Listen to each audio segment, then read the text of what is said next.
A child psychiatrist interviews a girl called Soo Rin at the beginning of the film. Soo Rin becomes clearly anxious when the doctor arranges a camera to capture the interview. She wants her to start her story from the beginning. Soo Rin begins by stating that several years ago, her mother married Du Qian. Her mother died not long after the marriage. Since then, Soo Rin has been living with Du Qian. He is assigned to a building project on a remote island called Wano. Hence, the two had to relocate to the island. Soo Rin never really has been happy after the death of her mother. She is not friendly to her stepfather and hardly talks. She likes to live alone even though she is enrolled in a new school on the island and has the chance to make numerous friends. Her stepfather is a chief of a tunnel building site. Thus, he has to work nights. The people living on the island are not allowed to enter the building area due to the explosions occurring during the construction. Soo Rin reads comments on her blog about a wormhole as she looks through her phone one evening.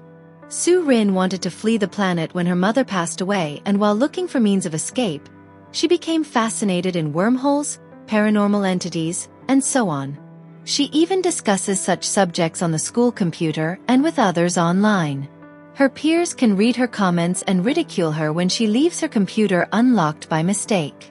Soo Rin runs across a youngster named Sung Min living in an orphanage on her way home. When Sung Min introduces himself and tries to befriend Soo Rin, she dismisses him. Soo Rin runs across Sung Min and his pals discussing her blog on the wormhole over lunch the next day. After reading it, Sung Min claims to have entered still another dimension. That day Sung Min tracks her as she makes her way home. When confronted out, he claims he believes what she has said on the blog. The two become friends out of a common passion and paranormal events. To talk with Sung Min in secret, Soo Rin has created her own alphabet. They start keeping daily notes in Soo Rin's diary for each other. They hunt ghosts all throughout town every day following school. On one of such trips, Sung Min invites Soo Rin to a woodland abandoned wooden house. While carving on wax blocks, they tour the house and chat for a long period. Soo Rin has fallen in love with Sung Min now. She shocks him by kissing him out of the blue. Soo Rin discovers 3 of his pals and Sung Min arranging to visit the building site to view the explosions one day. She follows them as the children negotiate the forest to hide from the grown-ups. One of the youngsters chickens out, returns home when they cross the fence to the place. That child will most likely attend university sometime. The other 4 hide behind a cliff waiting, but are let down when no explosions occur. They stumble into a little cave whilst strolling throughout the woodland.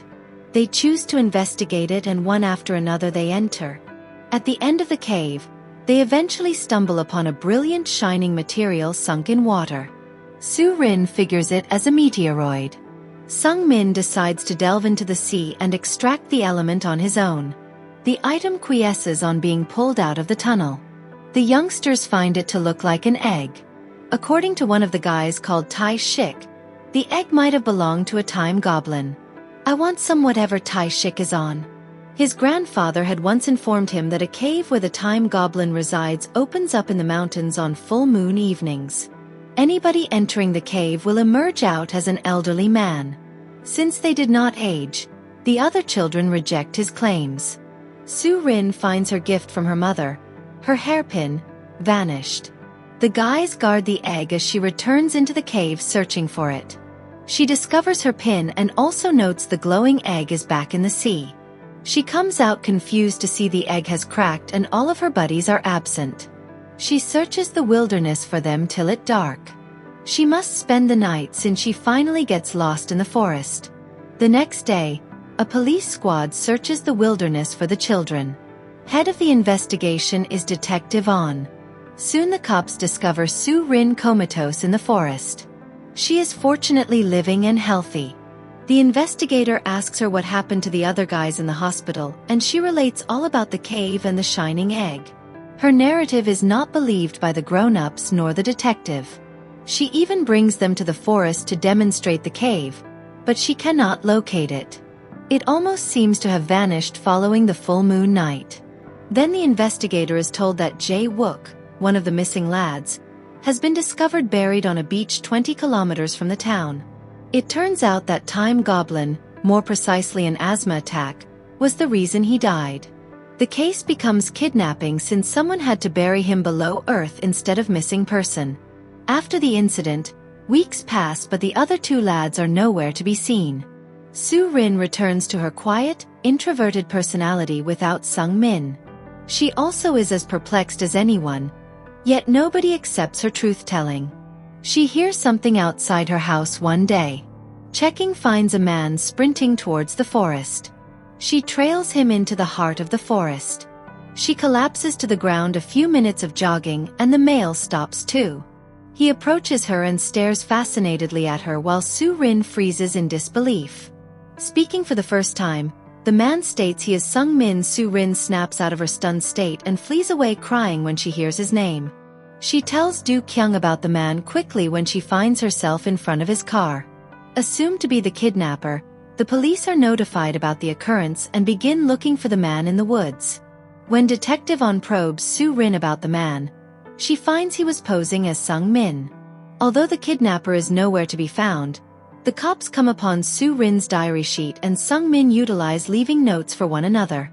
She is shocked when she sees the pages since Sung Min's notes abound there. He has reported on all that happened following her underground expedition to retrieve her hairpin using their code language. Sung Min breaks the egg on the ground without waiting for Soo Rin since the boys start to wonder about what is within. Their expectations are let down to find it to be empty. Sung Min enters the cave when Soo Rin doesn't show up for a little and discovers she is frozen in her position. She doesn't answer when he tries to relocate her and strike a conversation. Moments later, he sees a drop of water hovering mid-air. Emerging from the cave, he glances skyward to discover the birds had likewise frozen in the air. The lads visit the town and discover everyone, including their families, has stopped. This helps them to understand that, except the three of them, time has stopped for everyone and so they are free to do anything they like. For the first several days, they are living in paradise. They eat and drink whatever they want, sleep whenever they want to, and play around all day. They grow bored after a month or two and choose to leave the island and travel to another city in search of whether they are indeed the only ones on Earth able to move. Their scheme is dashed, though, when they discover the boat would sink as the water in the ocean has also stopped flowing. Returning in the present, Soo Rin notes that Sung Min was the man approaching her in the forest. She breaks off reading since her first concern is getting the cops away from him.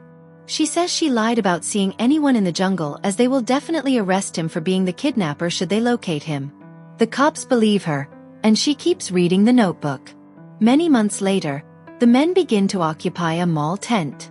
Jae-wook's asthma causes his health to deteriorate daily. His inhaler breaks down. He dies slowly one night in front of his buddies after suffocating. Devastated are Sung Min and Tae-shik. On a neighboring beach, they bury their friend's body under the ground with heavy heart. Jae-wook's body likewise ceases like the others after death. 5 years go by yet the world stays the same. The lads have lately turned into teenagers. Though they have been living in solitude for so many years, they still believe that eventually the world will return to normal. Sung Min thinks their time will restart when they become 20 rich. When it happens, they pilfers a small amount of money from each person. Still, nothing changes even when they reach 20. They start to dwell in the wooden house in the forest and progressively get hopeless. One day, the solitude consumes Sung Min. He rants and pleads in a scenario right out of my COVID diaries, begging it all to end. Tae-shik loses all hope seeing this from a distance. Sung Min discovers that the form of the moon is shifting several days later, suggesting that the Earth is ready to veer back on track. He sets out hunting for Tae-shik but comes nowhere. He looks for him all around the island, finally arriving at the last cliff. There he finds Tae-shik's clothing on the ground and notes his friend had jumped into the sea. As a last option, he also leaps after Tae-shik. But the globe starts again at that same time.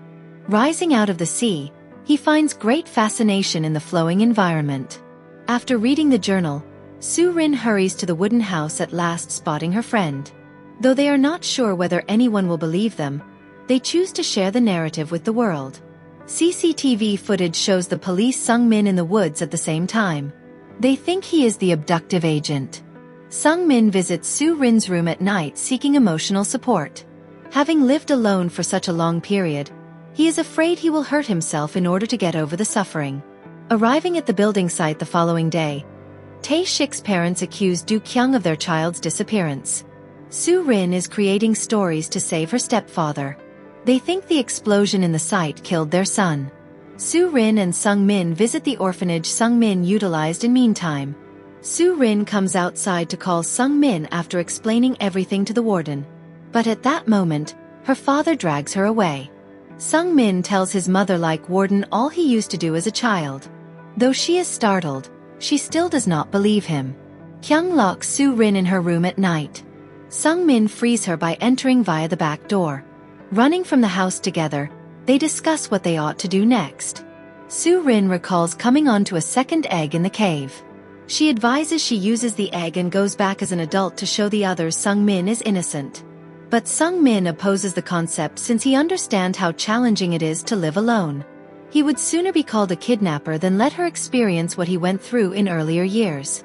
After discovering a picture of his daughter and Sung-min on her phone, Kyung visits the wooden house realizing her daughter is missing. He visits there late at night, strikes Sung-min, and makes plans to bring Soo-rin home. Sung-min knocks him out, though, and leaves with her. The police check the wooden house the following day and discover the kidnapper is fooling Soo-rin into thinking he is Sung-min. The police shortly locate the two since the story of Soo-rin's disappearance is on TV. When Soo-rin turns herself in to save Sung-min, a pursuit starts between her and the cops. She tells him to meet her at the cave before splitting off. Detective On tells Soo-rin the kidnapper is lying to her, but she doesn't trust him. She runs to the cave, claiming to be wanting to use the restroom. She brings the brilliant egg out and presents it to Sung-min, but he declines to have it back to her since he wants her not to utilize it. He is about to own killing his pals and surrender himself in. As Soo-rin chases him, he bolts into the forest. Police show up at the same moment and start chasing them. They pause right at the brink of a cliff. As an officer takes Sung-min, he pushes Soo-rin off the edge. The investigator assists Soo-rin, but ends up dangling off the cliff alongside her. They both fall back before Sung-min can attempt to save them. Sung-min cracks the egg once more and pauses time to save them. A few seconds later, Soo-rin wakes up and finds herself on a beach with the detective. She understands the just actions Sung-min has done. For Sung-min, it must have been another decade even though it only marks a minute for her. She is then brought back home. She calls her father Dad for the first time and apologizes to him for everything she has done while dinner is being eaten. The investigator comes to ask how they survived the fall. Soo-rin responds poorly, but he realizes she was speaking the truth all through. He advises her to fabricate a statement for the media stating the kidnapper had mistreated her. In this sense, it will be seen that those accusing her of killing her companions together with the abductor will be mistaken. At last, Soo-rin finishes sharing her story to the psychiatrist. Listening to it all leaves her flabbergasted and she wants to publish a book about it. Soo-rin is relocating for high school to a distant city some months later. She visits the psychiatrist before departing and gets the book that has lately been released. Not so much for doctor-patient confidentiality. Soo-rin runs to meet Sung-min she sees through her car window on her way to the ferry but finds no still. The two cross paths on the deck some later. As they stare at one another, the film ends. Thanks for watching.